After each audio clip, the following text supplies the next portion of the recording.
हाँ आ रही है, आवाज आ रही है। ज्यादा ही आ रही थी वह। एक तो आंकड़े तो आप लोग देखते ही हैं, क्या क्या आंकड़े आ रहे हैं, कितने पॉजिटिव हुए हैं, कितने टेस्ट हुए हैं। ये आंकड़े आप हमेशा खुद ही पब्लिक के लिए देते भी हैं, तो उन आंकड़ों में ज़्यादा नहीं जाऊंगा। इतने कहना चाहूँगा कि जो हमने सोच रखी थी शुरू से ही कि किस प्रकार से इंफ्रास्ट्रक्चर बढ़ाएं मेडिकल साइड के अंदर, और फॉर्चुनेटली राजस्थान पहले से ही निरोगी राजस्थान की तरफ बढ़ रहा था। फ्री मेडिसिन, फ्री टेस्ट हो रहे थे, और निरोगी राजस्थान में अपने तय की तो पूरे राजस्थान का सर्वे करना। जो तैयारी थी हमारी उस वक्त में, वो कोरोना में काम आ गई, और इसीलिए आज राजस्थान में कोरोना आने के बाद में हम करीब करीब राजस्थान भर का स्क्रीनिंग कर चुके। और समय इसलिए हुआ कि पहले हमारी तैयारी थी निरोगी राजस्थान को लेकर के।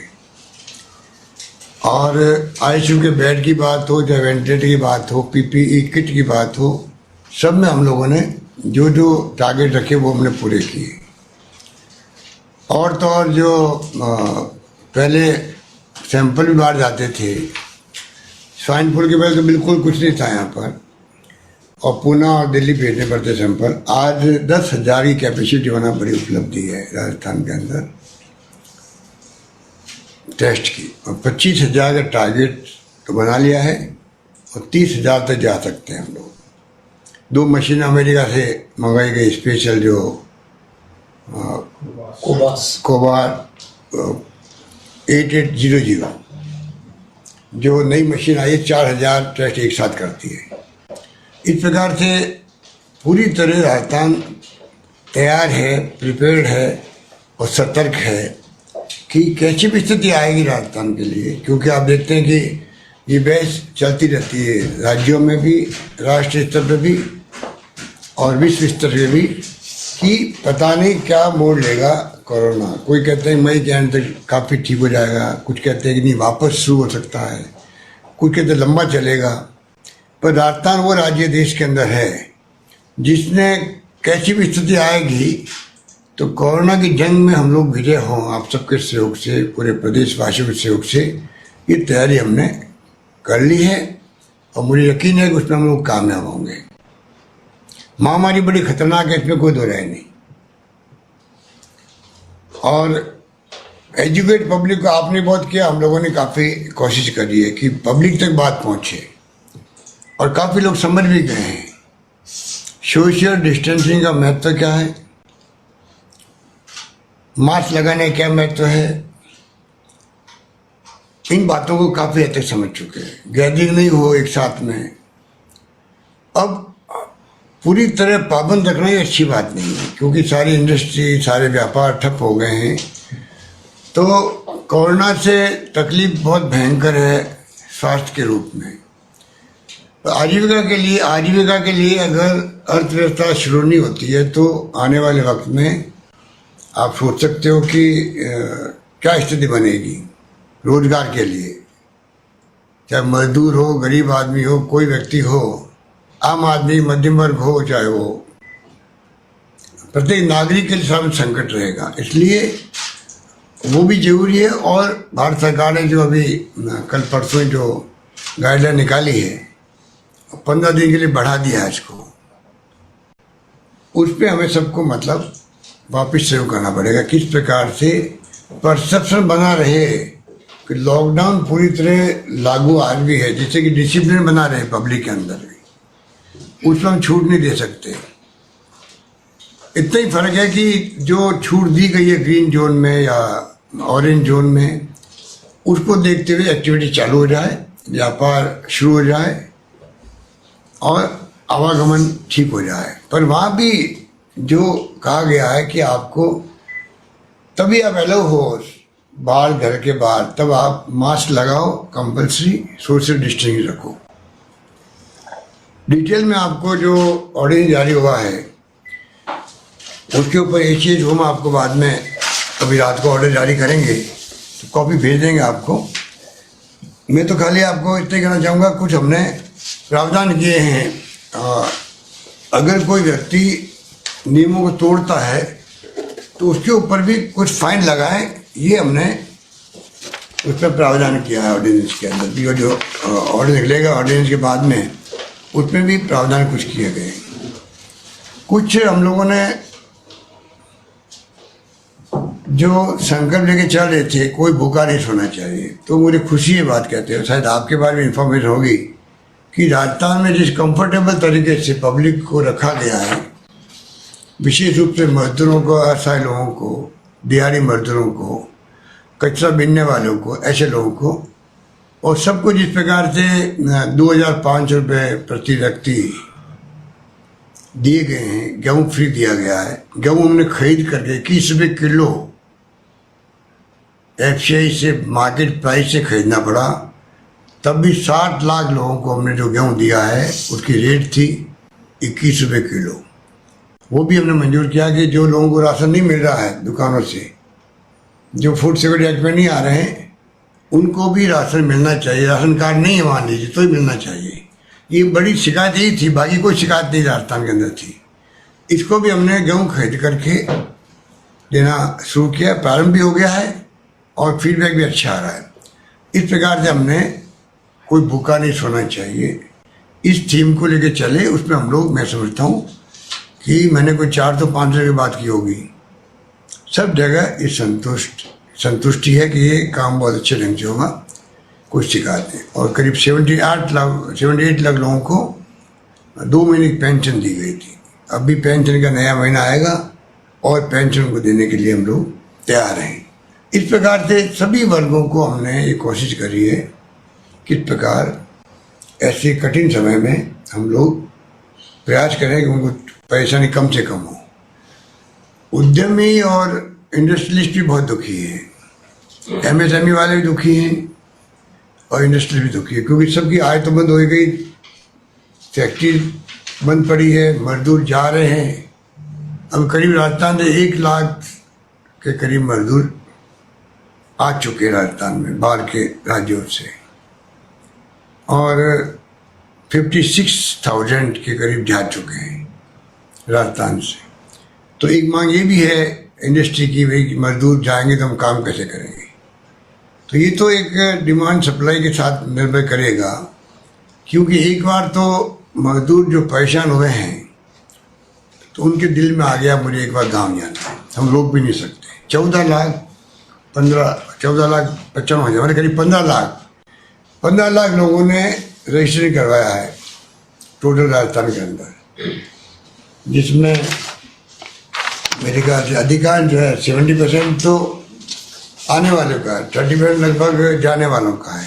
इस प्रकार से, और हमारी मांग पर ट्रेन भी चल गई है, आवागमन छूट मिल गई है, पर कुछ राज्य ऐसे भी हैं जो अभी तक तैयार नहीं हो रहे हैं आवागमन के लिए, ना तो वो भेजना चाहते हैं ना यहाँ से लेना चाहते हैं। उसमें आपके एक वेस्ट बंगाल, एक बिहार, एक तमिलनाडु, तेलंगाना,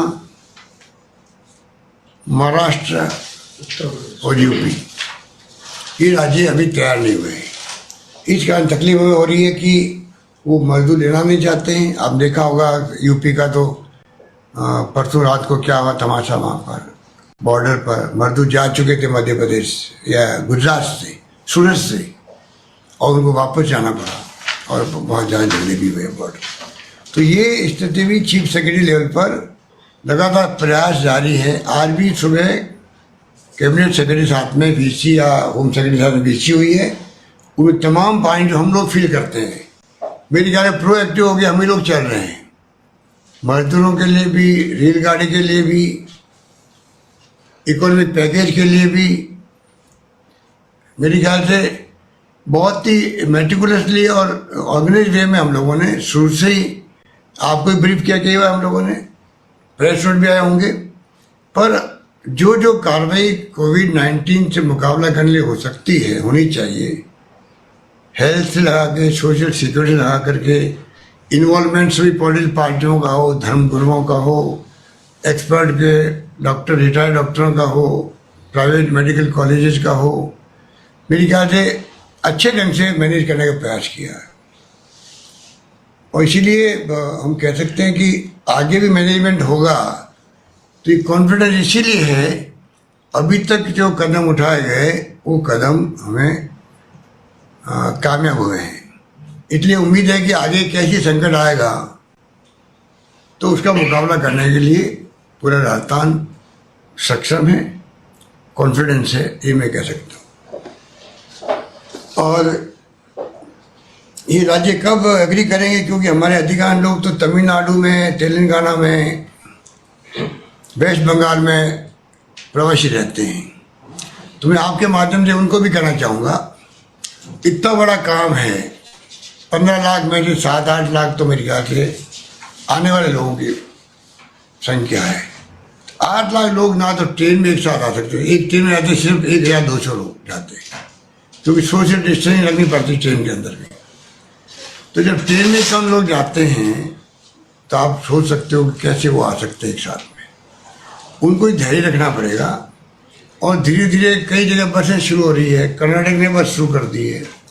तो धीरे धीरे जब बस और ट्रेन साथ शुरू होगी और राज्य सरकारें एग्री कर जाएगी सिद्धांत रूप से, तब मैं समझता हूँ कि आराम से आवागमन होगा और चिंता करने की आवश्यकता नहीं। अभी कई लोग इसलिए मांग कर रहे थे कि पता नहीं जा पाएंगे लंबे समय तक। अब उनको विश्वास हो गया कि नहीं, लॉकडाउन में ढील काफ़ी दी गई है, आवागमन शुरू हो रहे हैं। मैं उम्मीद करता हूँ वो इस बात को समझ जाएंगे, आराम से अपने प्लानिंग करेंगे, जल्दबाजी नहीं करेंगे। और सरकार जब के वो आएंगे तो सरकार पूरी तरह से जो हमने प्रोटोकॉल बना रखा है क्वारंटाइन का भी और रिसीव करने का, वो हम लोग पूरा करेंगे। और भी बात करेंगे।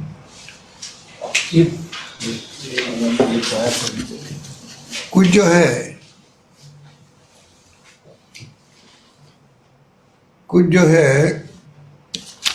और बाकी जो हमने कई फैसले किए वो आपको समझ में हम बताते गए हैं। और अभी आप जब क्वेश्चन करेंगे तो कई आंसर्स में आ जाएंगे।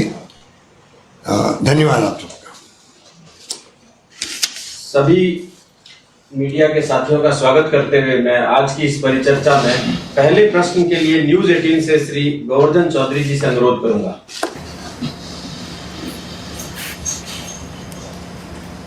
नमस्कार सर। नमस्कार।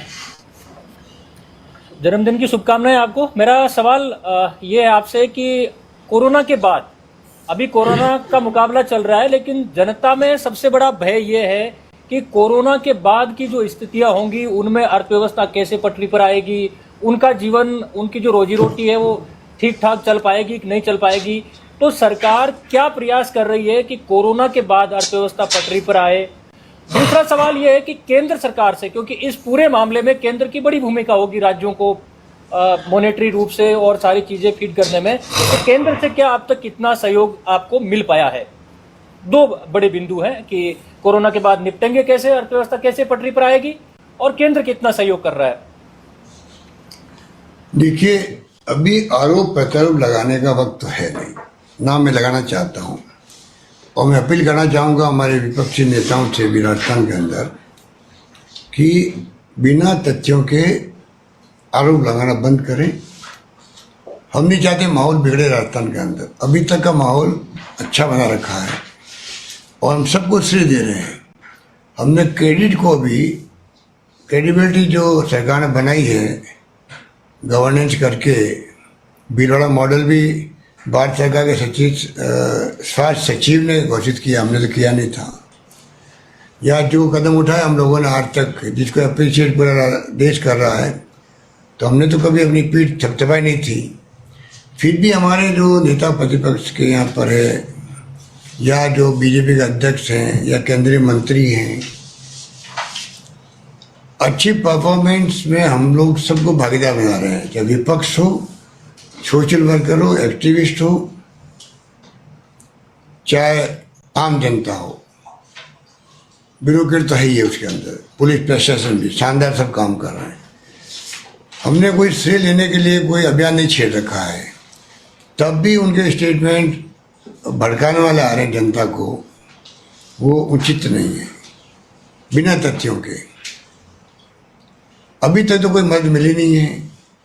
जो इमदाद जीएसटी पूरी मिलनी चाहिए वो पूरी नहीं मिली अभी तो, जो हमारा हक है।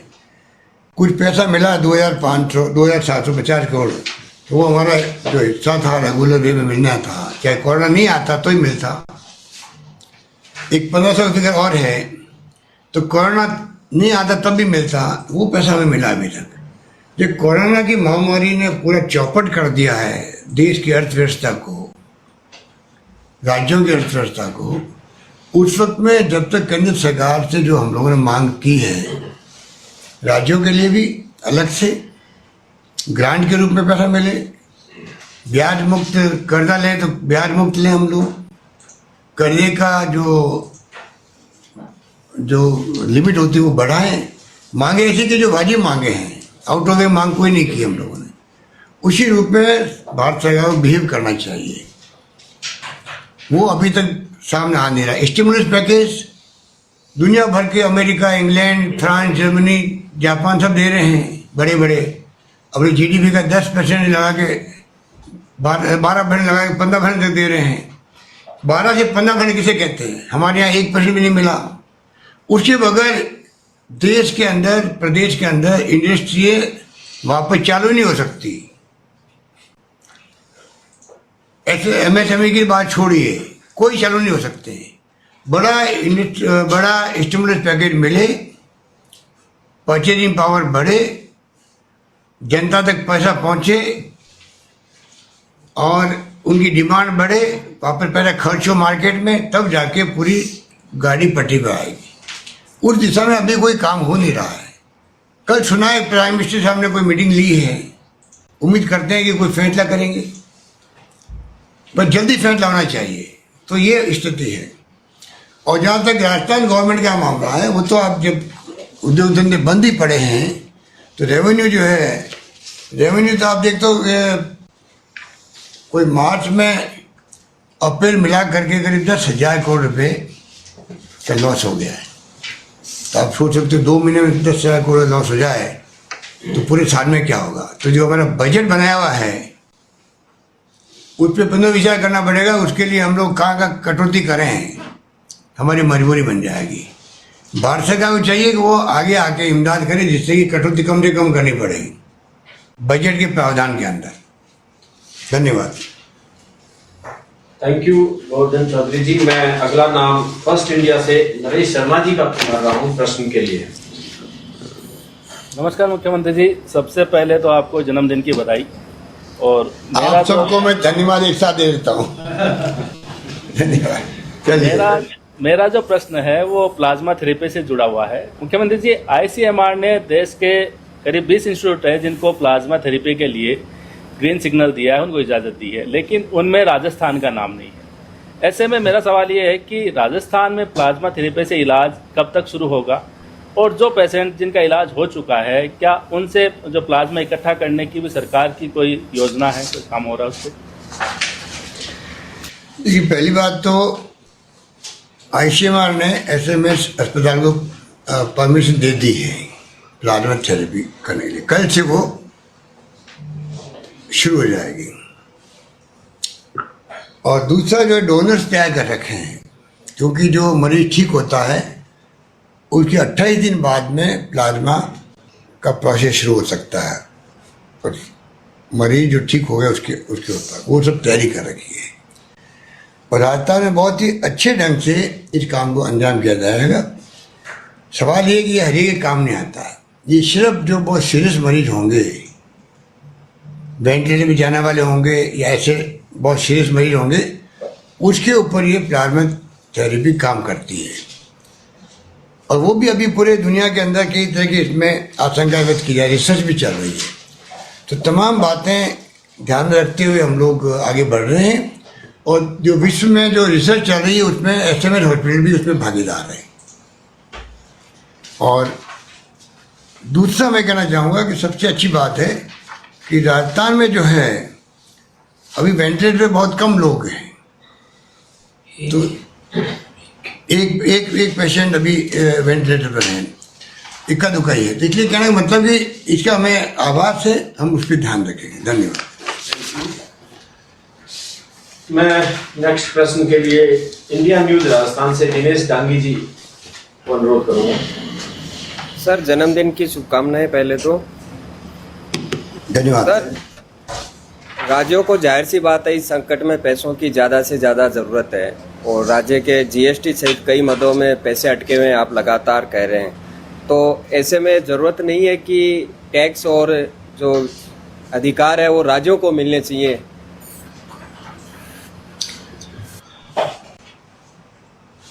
ऐसा है कि ये जीएसटी की अवधारणा कांग्रेस यूपी गवर्नमेंट की है।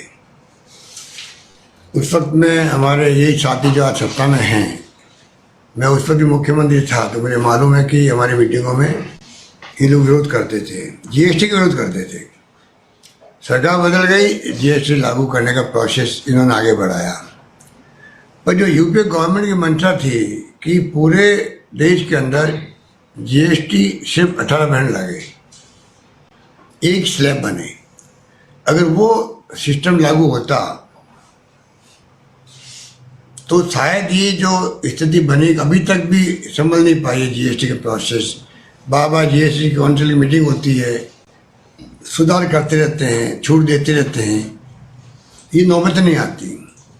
उससे सारे व्यापारी, सारे सभी लोग जो जीएसटी पे कर रहे हैं वो सभी परेशान हैं और सरकारी परेशान है, पूरा पैसा आ ही नहीं पा रहा है। तो ये स्थिति इसलिए बनी क्योंकि इन्होंने उसको जो जीएसटी जिस रूप में लागू होनी चाहिए थी उस रूप में लागू करने के बजाय रात को 12 बजे इन्होंने, जैसे फ्रीडम मिली थी देश को, तब जो वहाँ पर सेंट्रल हॉल के अंदर इकट्ठे हुए थे, उसी रूप में रात को 12 बजे इतनी इम्पोर्टेंस दी गई जीएसटी को, कोई बात नहीं। परंतु साथ में प्रैक्टिकली संभव हुआ नहीं होगा। 3 स्लैब रख दिया आपने, 28 की अलग, 18 की अलग, 3 स्लैब रख दी। अब उसको बार बार घटाते घटाते वापस ला रहे हो कम ज़्यादा, उससे पूरा मामला गड़बड़ गया है। आज हमारी स्थिति है कि हम जीएसटी का जो हमारे हिस्सा बनता है उसका इंतजार कर रहे हैं राजस्थान के लोग। ये नौबत नहीं आनी चाहिए। धन्यवाद। थैंक यू डांगी जी। मैं पत्रिका टीवी से विशाल सूर्यकांत शर्मा जी से अनुरोध करूंगा कि कृपया अपनी बात रखें। नमस्कार सर। नमस्कार सर, मेरे 2 सवाल हैं। पहला तो ये कि ग्रामीण इलाकों में अर्थव्यवस्था है वो नरेगा की वजह से काफ़ी कुछ संभली है। राजस्थान में भी लाखों लोगों को रोजगार मिल रहा है, लेकिन क्या अब ये वक्त की ज़रूरत नहीं है कि शहरी इलाकों के अंदर भी हम कुछ शहरी गारंटी योजना है रोजगार की वो लेकर आए, जैसे कि केरल सरकार लेकर आई थी। इस वक्त में सबसे बड़ा ये ज़रूरत आपको महसूस होती है नहीं? अगर हाँ तो क्या इस दिशा में अपन काम कर रहे हैं? और दूसरा मेरा सवाल ये कि कितनी अभी इस वक्त क्या ज़रूरत है राजस्थान सरकार को इस मोड़ पर जब हम खड़े हुए हैं, और सरकार क्या कर्ज लेने का सोच रही है क्या? क्योंकि केंद्र से इमदाद में आप कह रहे हैं कि देरी हो रही है।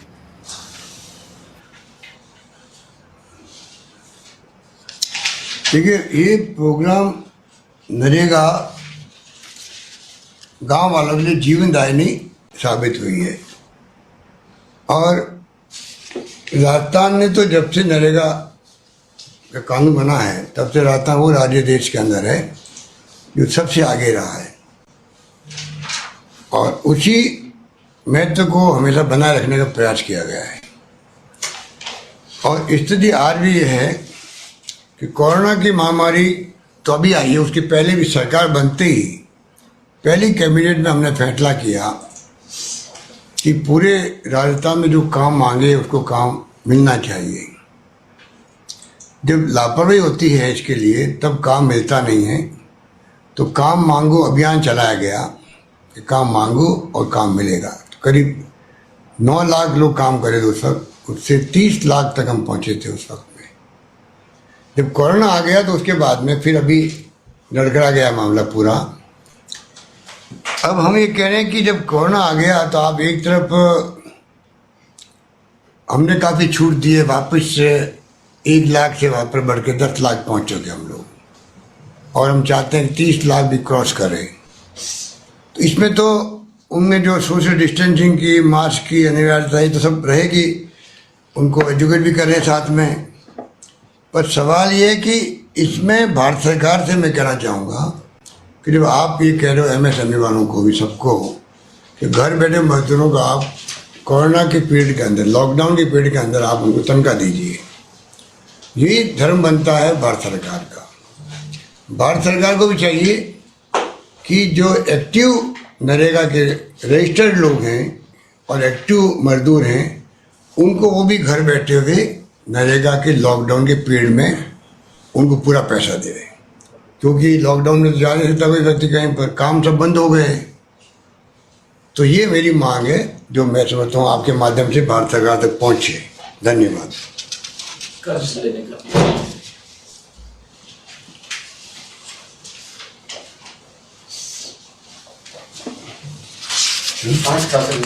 कर्ज लेने का क्या सरकार कर्ज लेना चाहती है। क्या कर क्या क्या सरकार कर्ज लेगी? क्या कर्ज लेने का सोचती है? दूसरा सवाल था, क्या सरकार है वो इस पर सोच रही है इस वक्त की जो जरूरत है? अभी आपने कर्ज लेने की बात करी, अभी हमने RBI से लोन लिया है 2,750 करोड़ का। पर ये मैं फिर आपको क्लियर कर दूं, ये हर राज्य की लिमिट बंदी हुई है देश के अंदर। उस लिमिट में आप जब आपको जरूरत हो एक साथ लेने के बजाय कभी 1,000, कभी 2,000, कभी 3,000 जो भी है आप कर्ज ले सकते हैं। उसकी छूट अभी हमें मिली थी, उसके लिए छूट लेनी पड़ती है, परमिशन लेनी,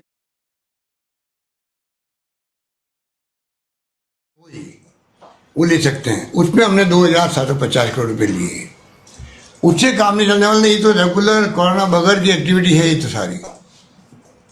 कोरोना के अंदर भारत सरकार को जब तक बड़े रूप में आकर के, बड़ा दिल रख करके फैसले नहीं करेंगी तो मैं समझता हूँ राज्यों की एक्टिविटी बंद हो जाएगी विकास की देश के अंदर। अर्थव्यवस्था की पटरी गाड़ी पे आएगी नहीं, क्योंकि परचेजिंग पावर लोगों पर होगी नहीं, तो कैसे वापस डिमांड बढ़ेगी और कैसे फैक्ट्री चालू होगी। इसलिए स्टिमुलस पैकेज की बात हो, राज्यों के थ्रू पैसे खर्च करने की बात हो, जब एक्टिविटी बढ़ेगी सभी तरह से खर्च करने की हर विभाग की, तभी पैसा जाएगा हर विभाग के अंदर और हर मजदूर तक पैसा पहुंचेगा, वो पैसा वापस काम आता है। धन्यवाद विशाल जी। मैं कैलाश शर्मा जी नफा नुकसान से अनुरोध करूंगा कि अपना प्रश्न रखें। नमस्ते सर। नमस्कार सर, मेरा प्रश्न ये है कि विश्व के सबसे विकसित राष्ट्र अमेरिका ने 2500 अरब डॉलर का पैकेज अपने यहाँ अनाउंस किया है और उसके 2 पार्ट रखे हैं। पहला पार्ट हेल्थ केयर पर है और दूसरा MSME को प्रमोट करने पर है।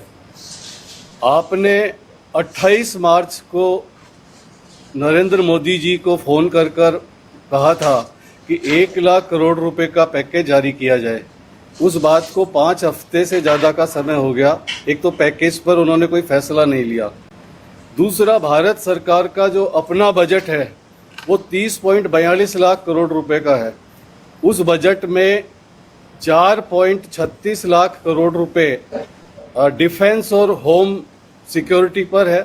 बाकी जो 26 लाख करोड़ रुपया बचता है उसमें 70 हेड होते हैं। 70 हेड में 45 हेड इस तरह के हैं जिनमें कटौती की जा सकती है।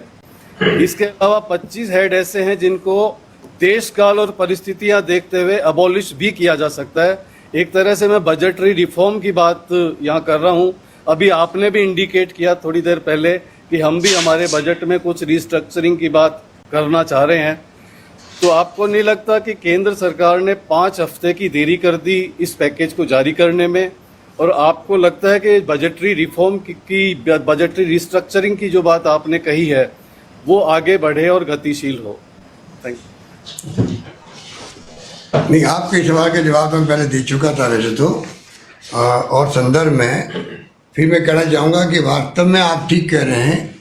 केंद्र को बिना समय गवाए हुए इसमें आगे आके, इसमें कोई ऑर्डिनरी टाइम नहीं है कि आप रिक्वेस्ट बार बार करो केंद्र से, केंद्र डिस्क्रिप्शन काम ले, का आप किन मदों के लिए मांग रहे हैं, क्या कर रहे हैं, वो वक्त नहीं है। वक्त इमरजेंसी का है, हेल्थ इमरजेंसी का वक्त है। जब WHO हेल्थ इमरजेंसी डिक्लेयर की थी तो आप सोच सकते हो कि हेल्थ के फ्रंट पे आप लड़ रहे हो, कोई दिक्कत नहीं। पर जो लॉकडाउन हुआ है, बिना लॉकडाउन के लड़ाई लड़ते तो अलग बात थी। तो हम लोग केंद्र पे निर्भर नहीं रहते शायद, जिस रूप में आज निर्भर होने की बात मजबूरी में कर रहे हैं। आज तो कोई राज्य सरकार हो, उनकी स्थिति ऐसी बन गई है, जब रेवेन्यू आ ही नहीं रहा है, आपका दुकानें ही बंद है, MSME बंद है, बड़ी इंडस्ट्री बंद हो गई है, एक्टिविटी बंद हो गई, रेवेन्यू कहाँ से आएगी? तो आप सोच सकते हैं कि जो रेवेन्यू के रिसोर्सेज हैं, डिपार्टमेंट हैं, वो सब बंद पड़े हैं। एक्साइज, ट्रांसपोर्ट, टूरिज्म, तो ऐसी स्थिति में हम लोग चल रहे हैं। इसलिए उसके आधार पर जो है हम लोगों को एक्सरसाइज करने की बात, इसलिए मैंने कहा कि हम लोग खुद भी अपने बजट में एक्सरसाइज कर रहे हैं किस प्रकार से बजट के प्रोविजन को कम करें। ऐसा नहीं है कि बाद में हम लोग पेमेंट करने में तकलीफ आए, पेमेंट लोगों के बकाया रहे, वही मुश्किल में फंसे, वो स्थिति आए नहीं, वो एक्सरसाइज मैंने शुरू कर दिए। और बाकी हम लोग रिफॉर्म्स को लेके भी स्टडी करवा रहे हैं, उसकी रिपोर्ट अभी आई है। जब रिपोर्ट को हम स्टडी करेंगे तब कभी आपको फिर ब्रीफ करेंगे उसके बारे में। E&Y कंपनी है, उससे स्टडी करवाई थी, रिपोर्ट आ चुकी है, और फिर आपको बताएंगे कि उस रिपोर्ट में क्या क्या बिंदु जो काम के हो सकते हैं। धन्यवाद। Thank you sir. Kailash Sharma ji, बहुत धन्यवाद। मैं पंजाब केसरी से अशोक शर्मा जी से अनुरोध करूंगा कि अपनी बात रखें। सर नमस्कार, पहले तो जन्मदिन की बधाई आपको। धन्यवाद। मैं ये पूछना चाहता हूँ कि प्रधानमंत्री जी आपकी कार्यशैली की तारीफ कर चुके हैं कई दफ़ा, फिर राज्य के जो नेता हैं या केंद्र में मंत्री हैं आपके गृहनगर के, वो आपको कहते रहते हैं कि भाई ये झूठे आंकड़े पेश करते हैं, सही बात नहीं बताते हैं जनता को। उस पर आप क्या कहेंगे? मैं इसका उत्तर दे चुका हूँ वैसे तो, कि इनको नहीं करना चाहिए। मेरा उनसे आग्रह है कि थोड़ा रुक जाएं। कोरोना की जो संकट की घड़ियाँ हैं उसको हम सब मिलके विजय प्राप्त कर लें, उसके बाद में ये घोड़े ही मैदान रहेगी। धन्यवाद। Thank you sir. Ashok ji बहुत शुक्रिया। मैं जी राजस्थान से आशुतोष शर्मा जी से अनुरोध करूंगा कि कृपया अपनी बात रखें। नमस्कार सर। मेरा सवाल ये है कि जो हमारे हेल्थ वॉरियर्स हैं जो लगातार कोरोना के संकट में काम कर रहे हैं, उनको जो PPE किट जो मिलती है, क्या उसकी जो उपलब्धता है वो हमारे पास उतनी है जितनी वाकई में होनी चाहिए? और उसी से जुड़ा हुआ एक सवाल है कि लगातार वो चिकित्सक जो OT में जाते हैं, ऑपरेशन थिएटर में जाते हैं, उनको जो ये किट मिलती है उसका क्या स्टेरिलाइजेशन हो रहा है, नहीं हो रहा है? क्योंकि संक्रमण के बहुत ज़्यादा चांसेस उसमें रहते हैं। कंपनीज जो ये प्रोवाइड करती हैं वो ये साफ कर चुकी हैं कि डिमांड्स बहुत ज़्यादा है और हम ये टाइम कंज्यूमिंग बहुत ज़्यादा है, उसमें काफ़ी वक्त लगता है। तो किस तरीके से हम संक्रमण को रोक पाएंगे, चिकित्सकों को बचा पाएंगे? और जो OT में, क्योंकि ये तो ज़रूरी होगा कि इलाज लगातार करना पड़ेगा। देखिए, ये PPE किट की कमी नहीं है, राजस्थान में किसी चीज़ की कमी नहीं है। जो भी आवश्यक चीज़ें हैं मेडिकल साइड में वो सब मौजूद है। किट की कमी कभी कभी पड़ती है क्योंकि उपलब्धता देश में कम है, उसके लिए भी हम एक्स्ट्रा प्रयास कर रहे हैं। और जो नई नई मशीन खरीद रहे हैं लैब के लिए, साथ में शर्तें लगा रहे हैं कि आपको किट्स भी देने पड़ेंगे। इस रूप में अजीम प्रेम जी जो आप जानते हैं उनको, उन्होंने आगे बढ़ कर के इमदाद करने का प्रयास किया राजस्थान के अंदर भी, जयपुर, अजमेर, जोधपुर के अंदर, लेफ्ट में भी और किट्स देने के अंदर भी। तो सब लोग आगे आ रहे हैं इमदाद करने के लिए। और ये गलत फहमी है कि अभी 1.5 लाख, करीब 2.5 लाख किट्स अपने पास मौजूद है राजस्थान में, PPE किट्स। और स्टेरिलाइजेशन वाला प्रयोग यहाँ सही नहीं है, यहाँ हो नहीं रहा है। ये थोड़ा ऐसे ही गलत फहमी पैदा कर दी लोगों ने। और नए किट ही काम लिए जा रहे हैं, तो इसमें कोई चिंता करने की आवश्यकता नहीं। और कोई भी डॉक्टर संक्रमित होता है, आप देख लो पूरे देश के अंदर कहीं कहीं संक्रमित मेडिकल फैसिलिटी हुई है, पर कोई किट के या कोई उपकरण के अभाव में होगा। राजस्थान में वो स्थिति नहीं आएगी, ये मैं आपको विश्वास दिलाता हूँ। Thank you Ashutosh Sharma ji. मैं दैनिक भास्कर से संदीप शर्मा जी से अनुरोध करूंगा कि अपनी बात।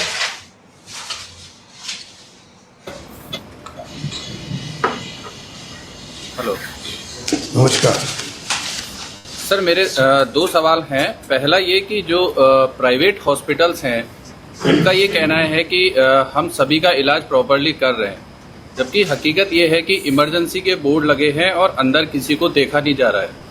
इसके साथ ही कॉरपोरेट हॉस्पिटल्स में पीपी किट और सैनिटाइजेशन के नाम पर एंट्री के साथ ही 50 से 60 हज़ार का एक बिल दिया जाता है, जिसको इंश्योरेंस वाले भी क्लेम में पास नहीं कर रहे हैं। इस बारे में आपका क्या कहना है?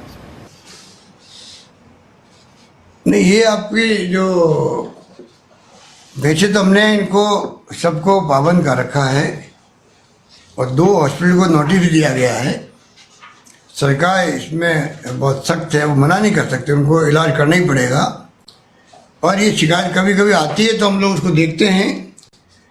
कोई शिकायत स्पेसिफिक होगी तो हम विशेष उसके खिलाफ कार्रवाई करेंगे, क्योंकि इसमें प्रोविजन है आईपीसी के अंदर भी कि ऐसे वक्त में कोई मना नहीं कर सकता है। और काम उनको खुद आगे आना चाहिए। ऐसी घड़ी के अंदर प्राइवेट हॉस्पिटल वालों को मैं कहना चाहूँगा कि वो अपना धर्म निर्वहन करें। उनके पास कोई छोटे बड़े अस्पताल नहीं, बड़े अस्पताल भी है, छोटे अस्पताल को भी हम लोग कोऑर्डिनेट कर रहे हैं। और जो बड़े अच्छे अस्पताल हैं उनकी ड्यूटी बनती है, मॉरल ड्यूटी बनती है कि बजाय सरकार और सख्ती करे, वो नौबत नहीं आए, वो खुद ही आगे आकर के पब्लिक इंटरेस्ट के अंदर अपना धर्म, अपना फर्ज, और मैं समझता हूँ कि वो उसमें कमी नहीं रखी है निभाने के अंदर।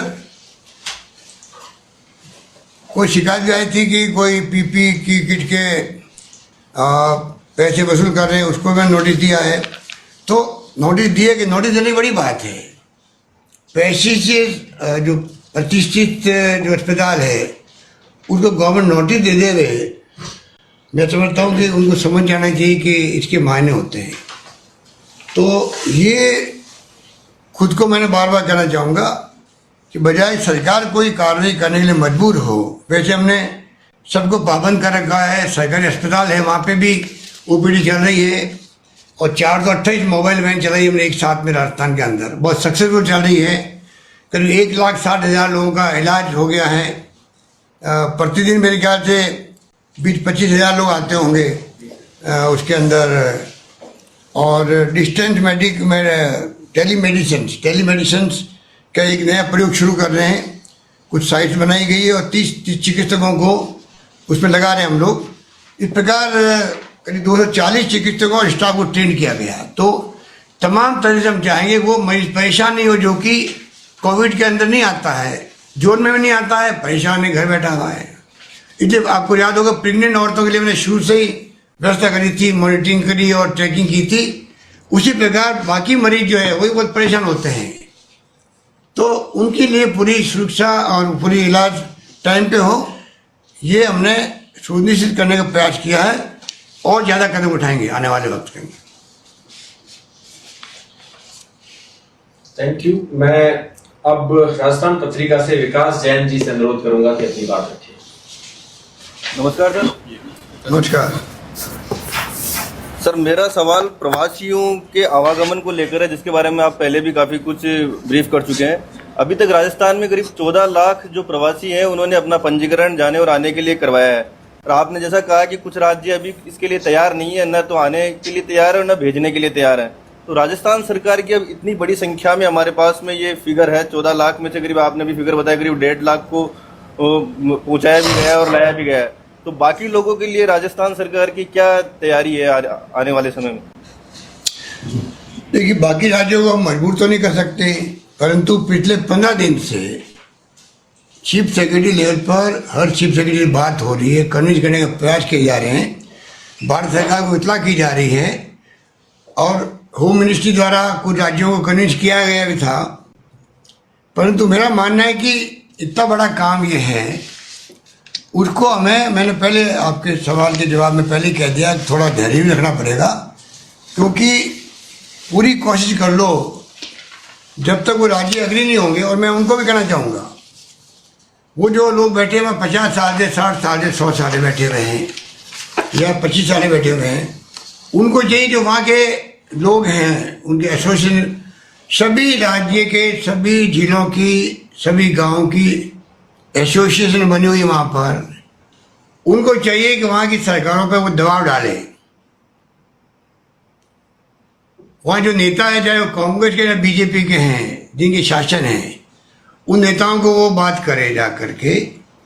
और क्योंकि नेता वहाँ हमारे खुद के जाके नेता बन चुके, कई तो वहाँ एमएलए बनते हैं और वहाँ पे अपना प्रभाव रखते हैं, उनको अपना प्रभाव काम लेना चाहिए कन्विंस करने के लिए कि हमारी मजबूरी क्या है, कि बहुत बुजुर्ग लोग हैं, कि महिलाएं हैं, कि अपंग लोग हैं, कि छोटे बच्चे हैं, माँ बाप पर जाना चाहते हैं। स्थिति यदि पैदा हो गई, प्रायोरिटी तय करवाए, किन प्रायोरिटी के लोगों को पहले भेजा जाए। वहाँ की सरकारें बस में भेजे, ट्रेन में भेजे, कुछ भी करे। भारत सरकार ने हमने बात करके तय करवा दिया है कि ट्रेनें मांगेगी जो राज्य, पॉइंट टू पॉइंट हम उनको ट्रेन देंगे। तो ये कोई राज्य नहीं कह सकता साहब कि हम इसलिए नहीं भेज पा रहे हैं कि हमारे पास ट्रेनों की सुविधाएं नहीं है, बसें कोई कमी नहीं होती है, हम बसें भेज देंगे ऐसे कहेंगे। तो मेरा कहने का मतलब है ये राज्य सरकारों को अभी मजदूरों की, गरीबों की, प्रवासियों की भावनाओं का सम्मान करना चाहिए। थैंक यू विकास जी। मैं अब यादवेंद्र शर्मा राष्ट्रदूत से अनुरोध करूंगा कि अपनी बात करें।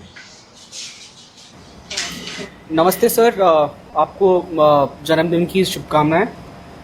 सर मेरा सवाल ये था कि अभी आपने बताया कि टेस्टिंग की सुविधा 4000 से बढ़ा के 10,000 तक कर दी गई और आगे बढ़ाने की भी और योजना है। तो इस मामले में सेंटर से हमें हर महीने कितनी किट्स और मिलेंगी और कब तक मिलेंगी? और क्या हम सोच रहे हैं कि क्योंकि सरकारी अस्पतालों में लिमिटेड इंफ्रास्ट्रक्चर होता है, शायद डॉक्टर सबसे ज़्यादा होते हैं, पर क्या प्राइवेट सेक्टर से भी डॉक्टर्स को या मशीनों को लाया जाएगा टेस्टिंग सुविधा बढ़ाने के लिए? देखिए, राजस्थान मैंने पहले ही कहा, वो राज्य बनता जा रहा है जो देश में सबसे अच्छा आने वाले वक्त में हेल्थ को लेके अपना इंफ्रास्ट्रक्चर मजबूत किया है और करेगा। और इसमें जो हमारी पहले की योजनाएं थी 5-6 साल पहले की, फ्री मेडिसिन, फ्री टेस्ट, उसी से शुरू हो गया। हमने करीब 6 लैब बनाई थी जब स्वाइन फ्लू आया तब भी। अब हमने और संख्या बढ़ाते बढ़ाते 10,000 की टेस्ट करना पर डे बड़ी बात है। मशीन जो मैंने कहा कोबास 8800, ये रूस कंपनी है, रूस कंपनी यूएसए की, इतनी नई मशीन बनाई है 4000 टेस्ट पर डे करने की। वो मशीनें जयपुर जोधपुर में आ रही है, मई के एंड तक आने की संभावना है। तो पूरी तरह हम लोग, क्योंकि आपको मालूम है कि 2 सिद्धांत चलते हैं कि एक तो लॉकडाउन करें और एक ज़्यादा टेस्टिंग करें। राहुल गांधी बार बार कह चुके हैं, फरवरी में कह चुके थे, बिना ज़्यादा टेस्टिंग किए हुए आप संक्रमित व्यक्ति तक पहुंच नहीं पाएंगे, और नहीं पहुंचेंगे तो आगे जाके फैलाता जाएगा बीमारी को। इसलिए उस तक पहुंचना आवश्यक है। और वो जो है उसी हम लोग प्रयास कर रहे हैं कि ये संख्या क्यों बढ़ा रहे हैं, 25,000 की बात कर रहे हैं, 30,000 की बात क्यों कर रहे हैं। कैसी भी स्थिति आए तो टेस्ट बढ़ाना पड़ेगा। तो राजस्थान सरकार को फिर डिपेंड नहीं रहना पड़ेगा दिल्ली पर या महाराष्ट्र पे, कहीं पर भी हमारी अपनी व्यवस्था हो जाएगी। एक जो RNA एक्सट्रेक्शन किट्स होते हैं, वो उसकी कमी जरूर रही है। पहले भी ICMR हमें दे रहा था, अब हमने खुद ने व्यवस्था की है कि वो किट सीधी हम लोग खुद खरीद सके। इस प्रकार से तमाम व्यवस्था हम करेंगे जिससे कि ये तकलीफ नहीं आए और राजस्थान में टेस्टिंग को लेके हमें कहीं जाना नहीं पड़े। धन्यवाद। थैंक यू यादवेंद्र जी। मैं इंडिया टुडे से रोहित परिहार जी से अनुरोध करूंगा कि आखिरी प्रश्न के रूप में आप अपनी बात रखें। आपने ये कोविड के अलावा जो लोगों को समस्या आ रही है उसका कुछ जिक्र तो किया। अभी आपने जैसे 500 मोबाइल यूनिट शुरू की थी, तो उसमें क्या रिस्पांस मिला है? लोगों को पता है कि मोबाइल हेल्थ यूनिट जो आपने शुरू की है वो क्या रिस्पांस है? और दूसरा एक आप टेली मेडिसिन का आपने जिक्र किया, कल से लॉन्च करें मोबाइल यूनिट वो अभी तो 1,60,000 से 1,60,000 से ज्यादा ओपीडी हो गई। अभी बता दिया आपने पिछले 5 दिनों से 1,60,000 से ज्यादा लोग क्या मोबाइल ओपीडी से बेनिफिट में। हाँ, मोबाइल मैंने बताया आपको पहले कि 1,60,000 तक तो पहुंच चुके हैं। 422 के आसपास मोबाइल चल रही है। अच्छा प्रयोग था, गांव-गांव में कहीं जाना नहीं पड़ता उनको, घूम रही वो गाड़ी बहुत सक्सेसफुल है। और अब टेली कंसल्टेंसी वाला मैंने आपको कहा, ये प्रयोग नया हम लोग ट्रेनिंग दे रहे हैं और उसमें भी आगे बढ़ेंगे। और इसके अलावा मैं समझता हूँ कि जब तक वो पहला क्वेश्चन था कि जो प्राइवेट हॉस्पिटल्स हैं उनको धर्म निभाना चाहिए हमारा अभी ऐसे वक्त में, क्योंकि इतने बड़ी संख्या में छोटे बड़े नर्सिंग होम बना रखे हैं, बड़े बड़े अस्पताल यहाँ पर आ चुके हैं, बड़ा नाम है लोगों का। वो फिर कब काम आएंगे?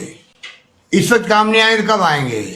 जब जीवन बचाने का सवाल है और उस थीम को लेकर अस्पताल की बिल्डिंग खड़ी हुई है, बिल्डिंग के अलावा अस्पताल को चालू किया गया, अभी क्यों किया गया है? खाली कमाने के लिए किया गया है या मतलब सेवा करने के लिए किया गया? ये वक्त है सेवा करने का, उनको आगे आना चाहिए। सर आप क्या वीडियो उनका कोई भी अपना घर बैठे हुए कंसल्ट कर सकेगा टेली मेडिसिन? बिल्कुल कर सकता है, घर बैठे कर पाएगा। एक ऐप भी है, वो भी आएगा सामने, उसके माध्यम से भी ये घर बैठे कर पाएंगे। ये ई संजीवनी ओपीडी वेब पोर्टल, उसको भी कल से शुरू कर रहे हैं। तो इस प्रकार नए नए प्रयोग हम लोग करें जिससे कि तकलीफ लोगों को नहीं आए। धन्यवाद आपका। Thank you sir. धन्यवाद रोहित परिहार जी और सभी मीडिया के साथियों को इस सार्थक परिचर्चा में भाग लेने के लिए बहुत बहुत धन्यवाद।